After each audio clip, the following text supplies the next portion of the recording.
Hi, this is Don Forsyth. We are talking about teams. And the particular team that's the case study for this chapter is a cardiac surgical team in which they have worked collaboratively to learn a new surgical technique to carry out heart surgery using minimally invasive surgical procedures.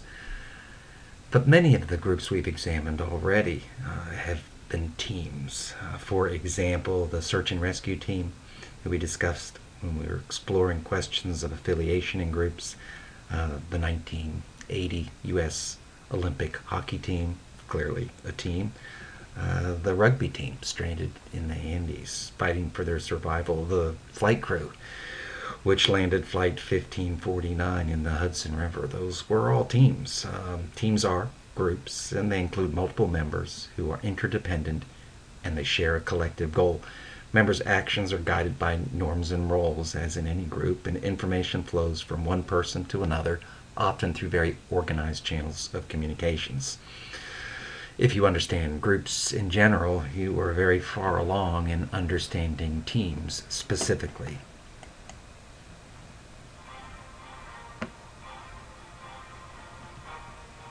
You are looking at a highly synchronized team of healthcare experts, so in tune with each other that they react with speed and ease when split-second life-saving decisions are needed. As a cohesive team, they have a high comfort level with the techniques and skills of their fellow caregivers when working together toward their common goal, helping patients heal from the simple to the most complex heart conditions. This is the Sentara Heart Cardiac Surgery Team. The success of Sentara's heart programs is due in large part to the advanced level of expertise, training, and experience of each member on the cardiac team. All have essential roles they follow.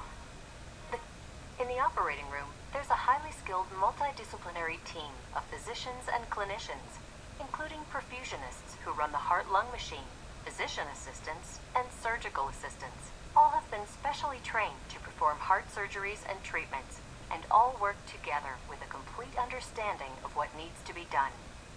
With years of experience behind them, the team is led by a group of cardiothoracic surgeons. Cardiothoracic anesthesiologists are also members of the heart surgery team and have had years of advanced training to become specialized in the care of patients undergoing surgery for the heart and lungs. From the cardiac surgery lab technicians to the scrub techs to circulation nurses, each plays an important role toward the ultimate goal, healing the sick heart patient. As that brief video points out, teams seem to be everywhere, particularly in medical contexts, but also in educational contexts, industrial contexts, sports contexts. But some have questioned the wisdom of relying so heavily on teams, and that's often summarized under the expression the romance of teams, the intuitive appeal of teams as effective means of improving performance. Questioning, however, whether or not scientific evidence supports the usefulness of teams overall. Industrial organizational psychologist Ed Locke, in particular, refers to our increasing reliance on teams as groupomania, suggesting that perhaps the data don't support the widespread endorsement of teams. What does the empirical evidence say about the value of teams? Well, the evidence is mixed. Case and field studies generally support the effectiveness of teams, although oftentimes it's a case of cherry picking. Disastrously performing teams are often overlooked, and instead positive examples of teams and their success are emphasized. The few meta-analytic studies which have been conducted suggest that teamwork is effective in modern organizations in general. Other research which offers a less positive view of the effectiveness of teams. So, for example, Hackman in his research, he finds considerable variability in the effectiveness of teams across settings. So, for example, he studies flight crews and finds that some are effective, some are not. Some orchestras that he investigates are effective and some are not. He recently published his analysis of executive teams and found that the majority of executive teams, high-level executive teams and organizations, are actually ineffective rather than effective. Also, surveys of people in the workplace generally find two very common complaints. The number one complaint is people don't really like their bosses very much. No surprise there, but they also don't really like their teams very much either. So, although some research suggests that teams are quite effective and supports their continued use, other findings suggest that no. Many teams fail to live up to their promise. And even when success and effectiveness is examined, it's not easy to define. Hackman suggests that groups, teams in particular, should not just be productive overall, but they should learn over time. They should become increasingly productive over time, even more successful in the future than in the past, and that they should offer some contribution to the well-being of the members of the group. So the idea that a team exploits its members would be inconsistent with Hackman's definition of what makes for a successful team. Some general suggestions for responding to this evidence that some teams are ineffective would be to try to introduce improvements overall when working with teams. And step number one would be to make sure that the group actually is a team. We often hear the expression, all teams are groups, but not all groups are teams. In some cases, individuals form work groups and call them teams, but they're teams in name only. They lack all the prerequisites of a true team. Hackman, in his analysis of a real team, suggests that a team should have at least 5 features. For a real team, means that you need to know exactly who is on the team and who is not. There should be clear boundaries that define group composition.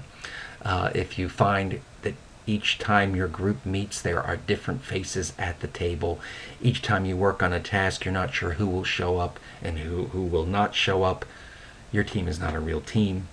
There should be a compelling direction, unified goals which the group is seeking. There need to be clear structures in place to facilitate group performance.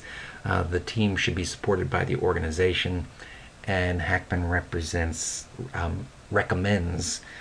intervening from time to time to help the team with its functioning. He describes this as leadership coaching and suggests that coaching is important at the beginning of the group, of the team formation, at midpoint, and at the end of the team project. So it's very critical, according to Hackman, that a team have these 5 characteristics. If we think about Marks, Mathieu, and Zaccaro's team process analysis, they identify the transition phase and action phase characteristics that they believe are necessary. Meta-analysis following up on their model suggests that, yes, these 3 clusters of activities, transition phase activities, action phase activities, and these relationship phase activities are all crucial for group success, and the more these are present and effectively implemented in the group, the more likely the team will be successful. In my own analysis of teams, I would recommend always going back to the basic characteristics of any group, but teams in particular.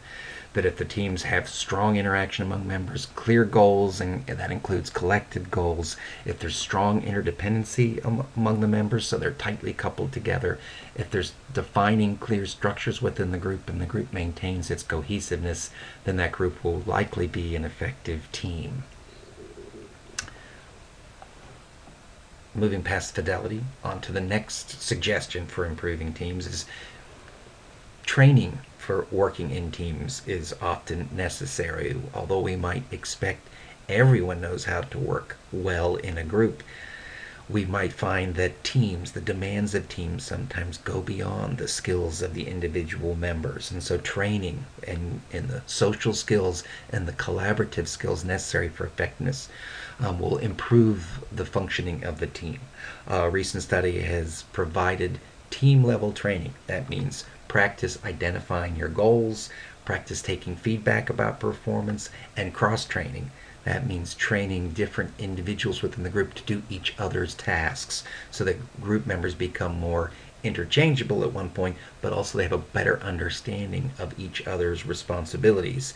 This kind of team-level training had a strong impact on the performance of the groups, so that in this particular study, which was done in a hospital context, and the outcome was reducing the number of deaths per 1,000 procedures, you found that surgical teams which were trained as teams had a clear reduction. The more they were trained, the more effective they were in terms of their performance. So team training is critical.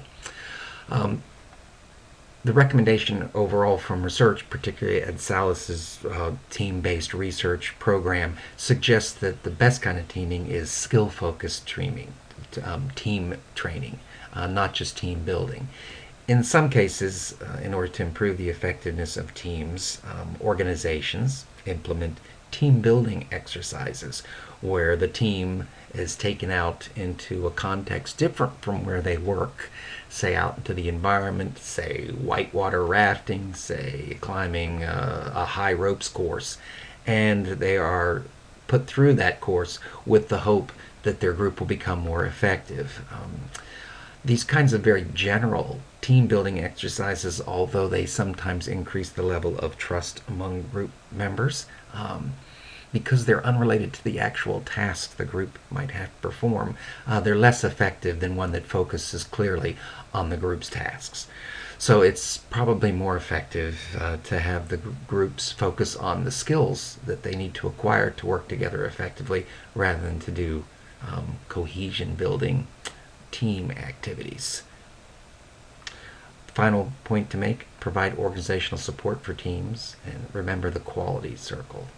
I mention this because prior to the use of teams so extensively in so many different settings, there was another kind of group that preceded teams, and it was called the quality circle. It was part of a quality management program that was popular in the maybe say 20 years ago, but encouraged individuals who are working in organizations to gather together in more informal groups to discuss ways to improve the overall quality of the work being done.